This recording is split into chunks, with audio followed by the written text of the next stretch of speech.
네, 오늘 장 시작하기 전에 미리 또 전략을 세워보도록 하죠. 오늘 장 선전략, 위즈인베스트의 김영철 팀장, 김종효 위원과 함께합니다. 안녕하세요. 예, 안녕하세요.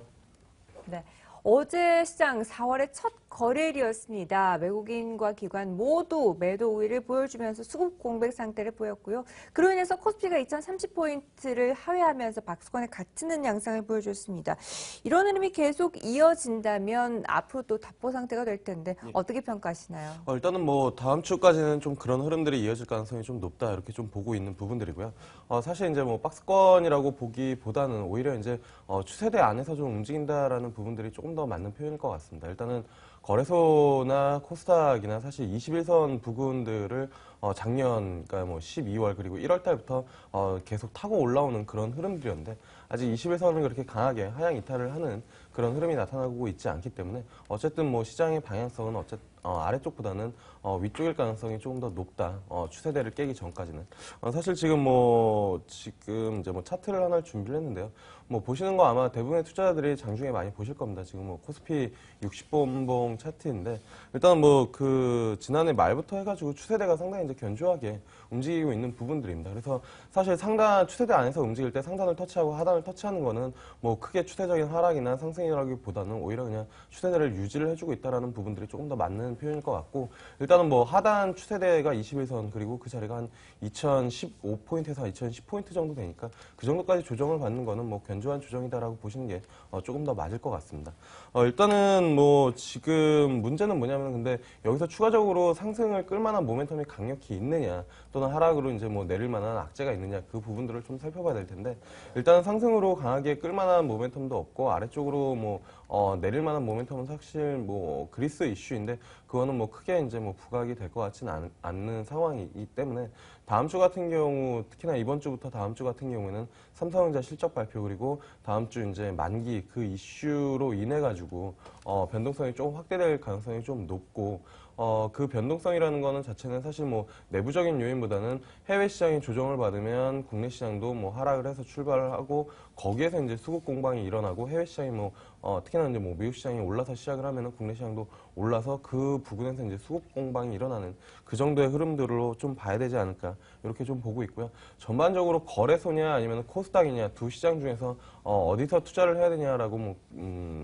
질문을 주신다라고 하면은 저는 거래소보다는 코스닥이 그나마 수익률 게임에서는 조금 더 나을 가능성이 좀 높다 이렇게 좀 보고 있는데 그 이유는 사실 거래소 같은 경우에 주도주를 찾기가 개인적으로는 사실 그렇게 어려운 부분들이거든요. 화장품, 증권주 많이 이제 뭐 실적이 좋다라는 부분들이 있지만 너무 많이 좀 올라와 있다라는 부분들인데 일단은 코스닥 같은 경우에는 순환매 그러니까 뭐 밸류에이션 논란도 있을 수는 있지만 어쨌든 섹터 뭐 바이오가 쉴 때 게임이 움직여주고 그다음에 뭐 화장품주 강하고 그러니까 섹터별 움직임들이 조금 더 활발한 코스닥이 조금 더 낫지 않을까 이렇게 좀 말씀을 드릴 수가 있겠습니다. 네, 일단 코스피는 추세대 안에서 견조한 오름을 유지하고 있는 상태고 상단과 하단은 터치할 수 있다. 그리고 앞으로 시장에서는 실적과 만기를 앞두고 변동성이 확대될 측면은 있으니까 코스닥 시장에 조금 더 무게를 실어보자라고 말씀을 해주셨습니다. 위원님은 전반적으로 시장 어떻게 평가하시나요? 저는 뭐 여전히 지수에 대해서는 별 관심이 없고요. 시장의 지금 중심 라인이 1950에서 한 2020 정도로 올라와 있다라는 것을 제외하면 별로 바뀐 게 없다라고 보고 있습니다. 여전히 시장보다 강한 종목을 찾는 게 우선이고요. 시장보다 지금 강한 업종 테마를 구분하는 데 있어서 유가증권, 코스피를 구분하는 것도 의미가 없다라고 보고 있습니다. 그래서 지금 보시면 뭐 증권, 제약, 모바일 게임, 그리고 화장품 같은 것들이 지금 어쨌든 시장 대비해서 아웃퍼폼을 많이 보여주고 있거든요. 그러니까 이들 종목을 리스크를 감내하고 거래하는 것이 단기 수익률을 높이는 데는 뭐 가장 적절한 전략이다라고 보고 있고요. 그러면 이들 종목을 계속 가져가야 되느냐? 그렇지는 않은데 그럼 어떤 종목부터 줄여야 되느냐? 재료가 노출되면서 변동성이 나타나는 종목. 예를 들어서 KTB 투자증권이 최근에 왜 이렇게 두각을 나타내는지 몰랐는데 중국 쪽에서 관심을 가지고 있더라. 일종의 재료 노출 아니겠습니까? 그러면서 거래가 크게 증가하고 뭐 윗꼬리가 길게 달리고 음봉이 달리면서 거래가 뭐 폭증한다든지 이런 기술적인 변동이 나타난다면 그때부터는 조금씩 물량을 줄여야 되겠죠. 그러니까 이 정도만 가시면 되지 않나. 그래서 저는 지금 여전히 뭐 지수가 얼마 올라가든 상관없이 지수보다 강한 종목군들에 대한 단기 베팅이 일단 뭐 단기적인 전략에 있어서는 가장 좋은 전략이고요. 장기로 보고 있다. 그러면 싼 종목 찾아다니셔야 되겠죠. 그 싼 종목은 뭐 저도 여러분들께 많이 알려드려야 되겠지만 뭐 스스로도 많이 또 공부를 하셔서 그런 싼 종목군들을 발굴하는 전략이 필요하지 않나라고 보고 있습니다. 네, 일단 지수보다는 종목군들의 포커스를 맞추고 있습니다. 저평가되어 있는 종목군들 중심으로 또 옥석 가리기가 필요한 시점인 것 같은데요. 그런 업종들을 하나씩 살펴보도록 할까요? 일단 어제 시장에서 우려감이 깊은 종목들 확인을 해보도록 하겠습니다. 운수장비 업종들 중심으로 낙폭이 과대되면서 좀 실적이 개선되지 않을까 초반에는 기대감이 강하게 형성됐었는데 시장 컨센서스를 하회할 것으로 또 한 번 예상이 되면서 지수가 또 주가와 함께 조정을 받고 있죠. 예. 일단 뭐 어제 이제 부진한 업종 대표적으로 이제 기계업종이랑 이제 뭐 운수 장비 쪽 업종이 이제 좀 부진한 흐름들을 좀 보여줬는데 사실 뭐 기계업종 같은 경우에 두산그룹주 이슈가 좀 크게 부각이 되면서 큰 폭으로 좀 조정을 받고 그 지수 업종 지수 자체를 좀 끌어내렸다 이렇게 좀 보시면 좋을 것 같은데요. 그뿐만이 아니라 일단은 석유 플랜트 쪽 업황 자체가 뭐 유가 이슈로 인해서 좀 부진하다 보니까 거기에 연동돼 있는 기계업종에 대한 실적이 부진할 것이다라고 이제 예상이 되고 있고 그로 인해서 이제 뭐 실적 추정치가 좀 낮아지는 그런 흐름들을 좀 보여주고 있다. 이렇게 좀 해석을 하시면 좋을 것 같고요. 일단은 뭐 업종 자체, 기계업종 자체의 실적 추정치가 뭐 한 최근 앞전에 한 12% 하향했고 최근 뭐 한 1개월 내에도 또 3% 정도 하향을 하고 있는 부분들이기 때문에 일단은 뭐 그쪽 업종 같은 경우는 계속 부진할 가능성이 좀 높다라고 좀 보시면 좋을 것 같고요. 그 다음에 이제 운수장비 뭐 대표적으로 이제 그 자동차 뭐 3인방이라고 이제 좀 표현할 수가 있을 텐데 이쪽 자체도 뭐 지난번에 한번 이슈로 다뤘었던 것 같은데 수출에 관련해가지고 환율 변동성 때문에 수익성에 대한 부분들이 우려가 계속 제기가 되고 있다. 이렇게 좀 보시면 좋을 것 같습니다. 그리고 사실 현대차에 대한 부분들은 한 뭐 2, 3개월 전에도 계속 말씀을 드렸지만 16만 원, 18만 원 그 박스권 트레이딩이 지금 뭐 현대차에서는 가장 그냥 유효하다. 뭐 외부적인 뉴스나 악재나 아니면 수급 이런 것들 보시지 마시고요.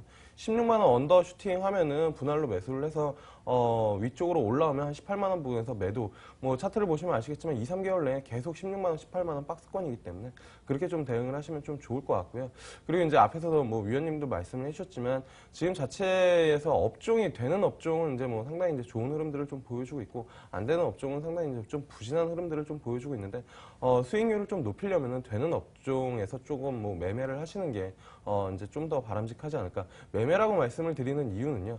사실 지금 되는 업종 같은 경우에 주가가 너무 많이 올라와 있는 상대적으로 그러니까 너무 많이 올라와 있는 부분들이 있고 그다음에 안 되는 업종 같은 경우에 워낙 이제 빠져 있는 부분들인데 장기적으로 보면은 안 되는 업종이 개선이 될 것이다라는 관점에서 진입을 하는 건 좀 좋지만 어쨌든 지금 시장에서는 되는 업종들이 계속 순환매가 나타나고 있기 때문에 뭐 IT나 건자재, 항공, 해운, 증권 그리고 거기에 이제 뭐 화장품까지 뭐 이런 업종군에서 매매 전략이나 트레이딩 전략을 좀 짜시는 게 좋지 않을까 이렇게 좀 말씀을 드릴 수가 있겠습니다. 네, 현대차 같은 경우에도 16만 원에서 18만 원대 매수 구간으로 잡고 계시는데 고점인 24만 원대까지 올라오기는 단기적으로는 힘들겠지만 20만 원 선을 좀 상회할 움직임은 있는지 앞으로 투자 전략 어떻게 세워보면 좋을까요, 위원님은? 현대차는 일단 확인하고 가야 될 게 좀 너무 많아서 가격을 뭐 중심으로 얘기하기에는 좀 어렵지 않나라고 보고 있습니다. 그래서 기본적으로 뭐 단기적으로 박스권 전략이 맞을 것 같고요. 다만 그 박스권 돌파하기 위한 모멘텀은 여러 가지 압박에도 불구하고 현대차, 기아차가 잘 나가더라라는 것이 확인이 돼야 되는 거고 그걸 실적으로 확인시켜줘야 되겠죠. 돈을 10조 원 넘게 다른 데다 썼는데 본업도 아닌 다른 돈에다 그것도 주주가 아닌 자기들을 위해서 그룹을 위해서 썼는데 거기에 대한 제대로 된 보상을 아직 하지 못했죠. 실적으로 보여줘야 되는 시기다. 신차도 나왔는데 잘 팔릴까? 확인이 돼야 되는 시기다라고 보고 있고요. 기본적으로 이런 종목군들은 우리나라뿐만 아니라 유럽, 미국도 실적에 굉장히 민감합니다. 지금 유럽, 미국 시장 좋다고 해서 실적 안 좋은 종목까지 같이 끌고 가고 있느냐? 천만의 말씀이죠. 유럽이나 미국도 지금 실적 안 좋은 종목은 처참합니다. 아주 끔찍하게 떨어지고 있거든요. 그래서 미국과 유럽도 지금 뭐 신고가라고 좋아할 게 전혀 아니다라는 거죠. 거기도 완전히 종목이 벌어지고 있는 상황임을 고려해 본다면 저는 여전히 이들 종목에 대해서는 실적 확인이 가장 핵심이고요. 실적 확인이 된다면 그때 저가 매수해도 늦지 않다라고 보고 있습니다. 네, 그렇군요. 역시나 눈에 확연하게 보이는 실적이 가장 중요하다라고 말씀을 해주셨습니다. 자, 이렇게 운수장비 업종을 비롯해서 전반적으로 시장 업종 분위기가 좋아지길 기대감은 형성이 되고 있는데 실질적인 강한 모멘텀은 부족한 상황입니다. 자, 그렇다면 본격적으로 대응 전략을 세워보도록 하죠. 일단 수급적인 측면에서는 어제 시장에서만 보면 수급이 비어있는 상태입니다. 투신권을 중심으로 펀드 환매 물량은 여전히 환매성 물량이 출혈되고 있고 반면에 또 기금 쪽에서는 매수가 꾸준히 유입되고 있는데요. 앞으로는 수급이 어떻게 흘러갈까요? 사실 이제 뭐 수급의 전반적인 방향성보다는 뭐 종목별, 업종별 방향성이 더 중요할 것이다라고 이제 좀 말씀을 드리도록 하겠고요.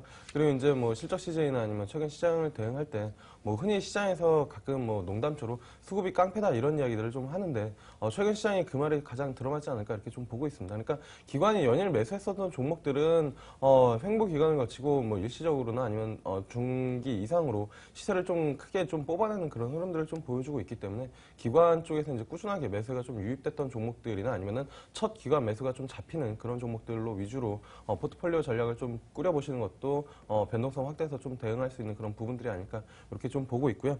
그런 관점에서 사실 어제 이제 기관 매수가 좀 강하게 들어오는 토비스를 오늘 좀 관심 종목으로 좀 말씀을 드려보도록 하겠습니다. 일단은 토비스 같은 경우에는 작년 4분기에 이제 사상 최대 매출을 기록을 했고 올해도 상당히 이제 매출이 증가될 것으로 예상을 하고 있는 부분들인데요. 그 이제 포인트 중에 하나가 이제 커브드 모니터에 대한 매출이 빠르게 증가가 되고 있는 부분들이고요. 그 다음에 이제 신규 고객사가 추가적으로 증가했다라는 부분들. 그리고 이제 상대적으로 뭐 2015년 실적 대비 PER이 좀 낮다라는 부분들. 그리고 이제 뭐 수급을 오늘 뭐 이제 뭐 방송 중에 이제 뭐 확인을 해보시면 아시겠지만 어제 이제 기관 쪽에서 상당히 강한 매수세가 좀 들어왔기 때문에 2만 원 상단까지는 충분히 좀 가능하지 않을까 이렇게 좀 보고 있는 부분들입니다. 네, 앞으로 기관의 매수에 좀 집중을 해보자. 그런 종목으로는 토비스를 꼽아주셨습니다. 투자 전략 세우실 때 참고해 보시기 바라겠습니다. 자, 위즈 인베스트의 김형철 팀장, 김종효 위원과 함께했습니다. 말씀 감사합니다. 네, 감사합니다.